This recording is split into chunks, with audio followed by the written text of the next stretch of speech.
Welcome back to Create a New Tomorrow with your host, Ari Gronich. I'm here with Dug McGuirk, my favorite person to have 3 hour long conversations with. So, Doug, you have been Tony Robbins' top trainer. You're an NLP master. Let me have you talk a little bit about who you are. What has made you this amazing breakthrough, the noise speaking coach? What makes you who you are? Well, first of all, thank you so much for the invitation and our always amazing and stimulating conversations. You are a star indeed. The long and short of it is, I don't know about you. Growing up, I always felt like I was a misfit on the island of misfit toys. Like I never felt like I fit in anywhere, and to some extent, I still don't feel like I fit in many places. And now I'm okay with that. I kind of feel like if anything, that is true for everybody, that we're all unique and all special and have our gifts to bring to the world. And one night I came home, I was probably 17 years old, hammered. And back then, I'll date myself a little bit. Tony Robbins was on infomercials pretty much 24/7, right? Didn't matter, around the world, he was somewhere on that experience. And I was always into spirituality. I remember I went to a parochial school. It's called Chaminade in Long Island, and it's a very prestigious school. Bill O'Reilly went there, Sean Hannity, like a lot of very successful people had been to that school, and it's Catholic. And I was always in the library looking at the books on occult and just like otherness, and just kind of going, there's more to this. It's not just this. And so I've always been on the path. And so I come home one night hammered, and I see Tony again. And I go to my mom, like, Mom, give me your credit card. And she's like, what for? And I was like, the Tony Robbins, personal power. And she's like, well, we have that, honey. I'm like, we do? She's like, yeah, it's down in the den. Still sealed, never opened. And now I'm really going to date myself, cassettes. So I started listening to that, and it just made sense to me. Like what Tony was sharing made perfect sense. And I could start aligning kind of why I was feeling the way I felt and help me understand people better. And I remember one time I think I was about 8 or 9 years old, and we were out for, I don't know, it was Christmas or Thanksgiving dinner I was at the Milleridge Inn on Long Island, a nice, kind of dinner thing. We are all out, kind of fancy dress, and I saw a guy sitting there all by himself eating, and I was like, oh, this poor guy. He's like eating by himself. He's all alone. I was like, can we invite him over to eat with us? And my parents were like, yeah, go ahead, invite him. Right. So let me go kind of take a step back. You talked about the Dickens technique. Mm. So what is that? And and in general, I'm gonna ask you a couple questions. So the Dickens technique, what is it, and how does it work, and how did it work for you?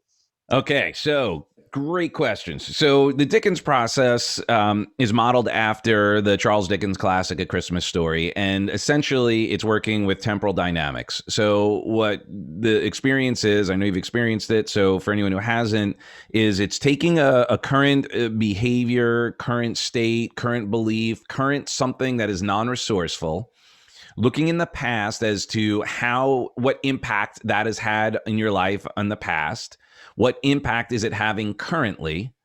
So you get your brain to go, oh my gosh, that sucks. That's horrible. Right. And then you get feels that pain to it. Right. That's what happened with with Ebenezer Scrooge. Right. They brought him to the past and said, look at all this pain this has caused. And then brought it to the present. And look at how this current behavior is causing this pain. And then to the future, if you don't change, this is what will happen. And then your brain basically goes, well, crap, it sucked in the past, so I can't go there and like lament. It sucks right now, so I can't even lie to myself right now, and it's going to be even worse in the future. So right now, temporally speaking, it sucks everywhere.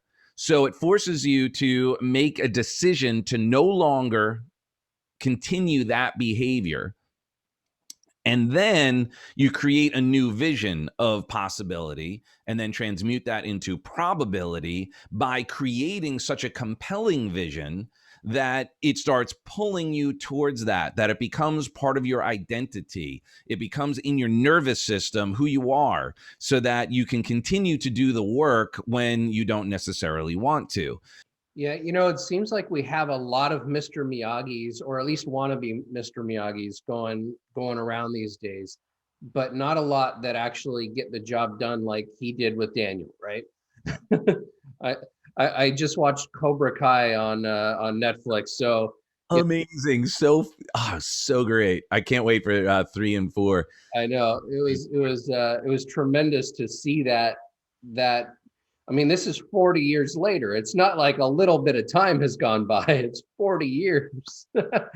But the idea that people don't want to do the work, I think, is a falsity. I think that what you just said about them not knowing maybe what to do or how to do it, or even like the starting place for it, that would be a little bit more kind of where I would see a Mr. Miyagi, a person that you're accountable to, and that isn't necessarily charging you, right? Mr. Miyagi didn't take Daniel as an apprentice and say, you got to pay me.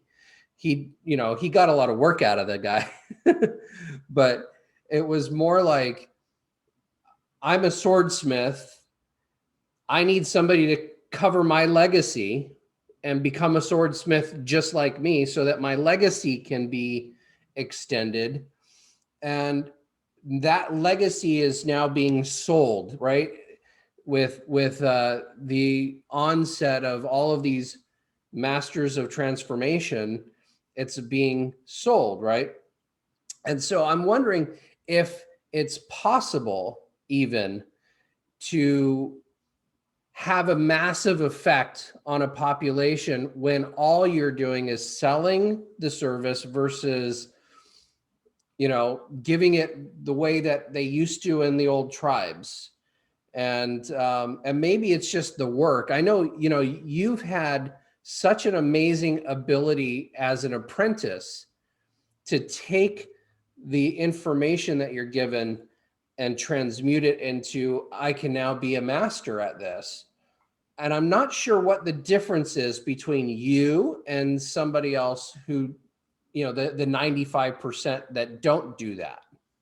Um, I don't know specifically. It's not it's hard. It's not a general answer. I think each person has some uniqueness, and that's why coaching is important, right? So that's the work I do. I have some high level fundamentals, and then it's digging in a little bit deeper to find, okay, this is what's going to motivate you. This is what's going to light the fire under your ass, because different people are motivated by different things. So it's as far as getting under the hood on that situation, that's why it's important to obviously get to know somebody. So it's not a global answer. And at the same time, we run a challenge, because I agree with you. Like, but the thing is, we're drowning in seas of information. Everybody, in the marketing world, and maybe this is part of it as well. We're getting lost in looking for purpose. I think that we're losing the idea of small purpose leading to big purpose. In many respects, from my humble experience, I look at, I have my wife and daughter, and they're the most important people in my world. I, of course, would love to change the world and create world peace and end human suffering in its entirety. And I got to start with my daughter and my wife and me.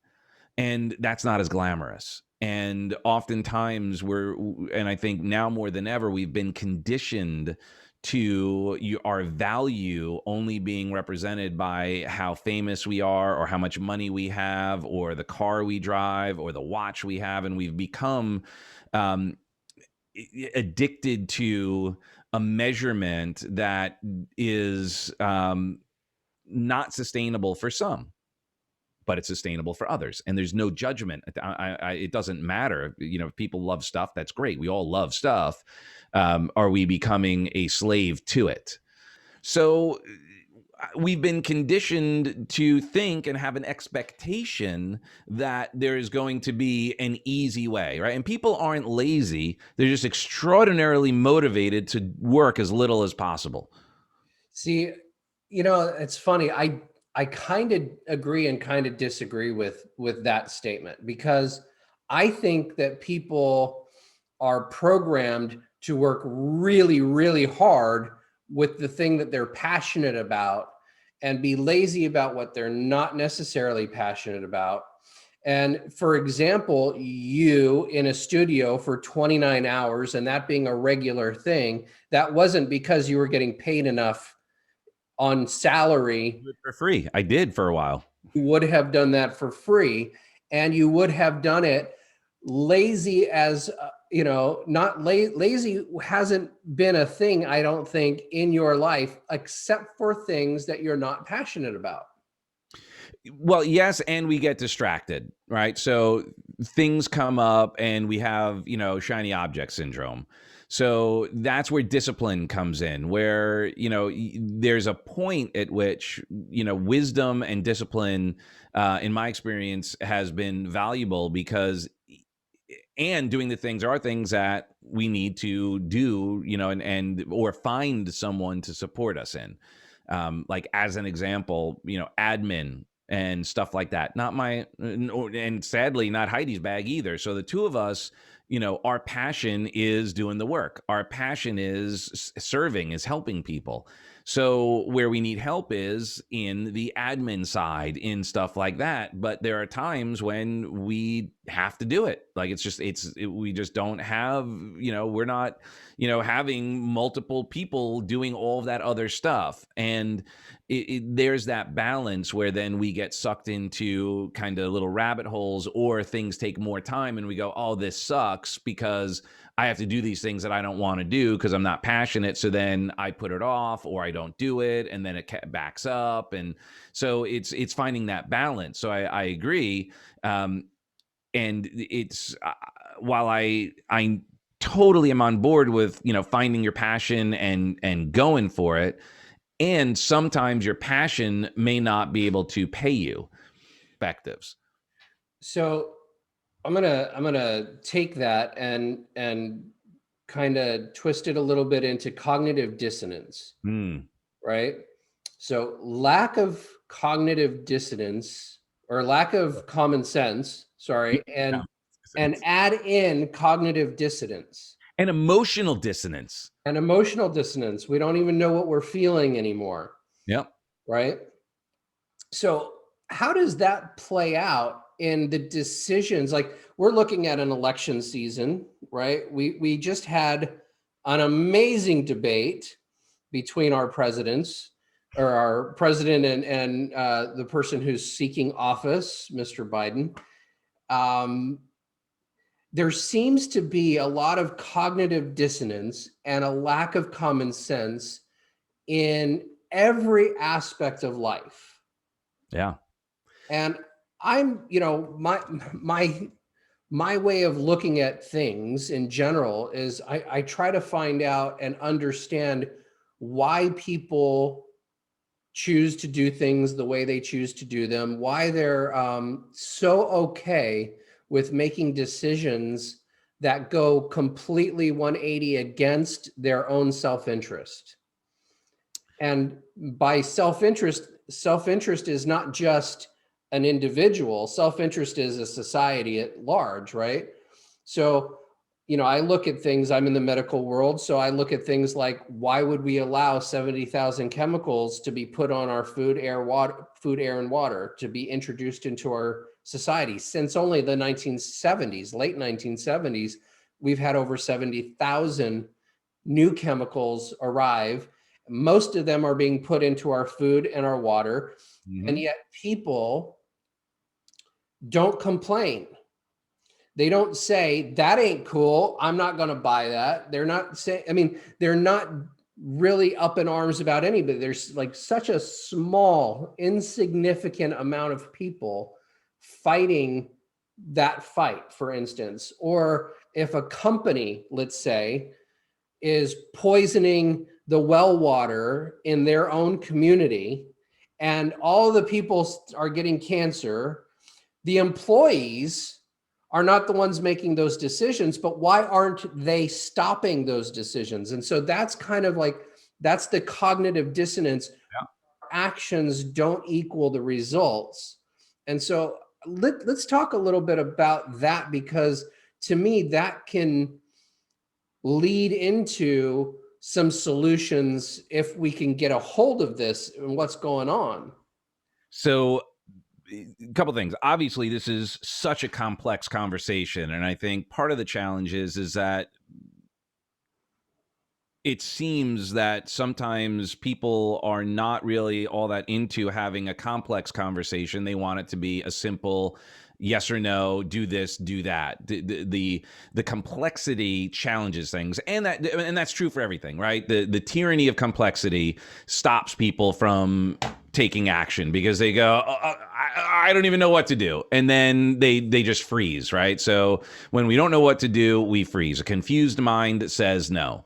So the complexity, and now, we can unpack this into education, right? I mean, I believe that education has failed over the years. I look at, like books from like what school books were for fifth graders in the like early 1900s or the late 1800s, and they are like college level, literally. Like, and they're unpacking, like you had to know so much about the government and how it ran. It was a huge part of the educational system. Why? Because the expectation was you were likely going to serve at some level for some short period of time, not be a career politician. So let's table that for a second.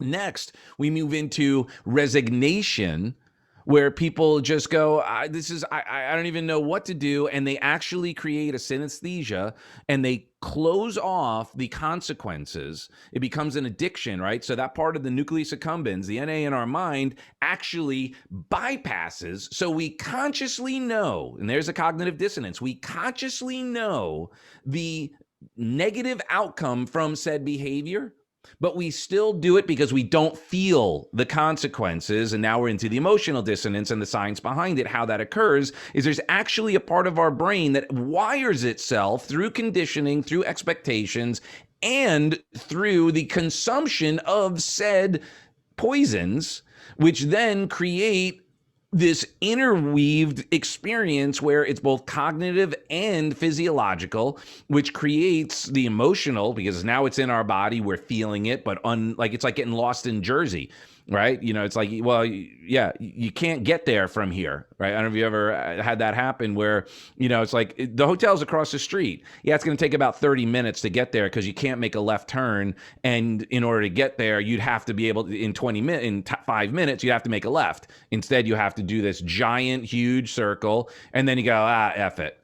Right. And then people get a case of the F-its. And we see that in addiction. And actually, one of the things when I was working in the treatment center, what I really came to use as one of my, and I still is one of my keynotes, is creatures of addict. And I just point out that we're addicted. Everyone is addicted to something.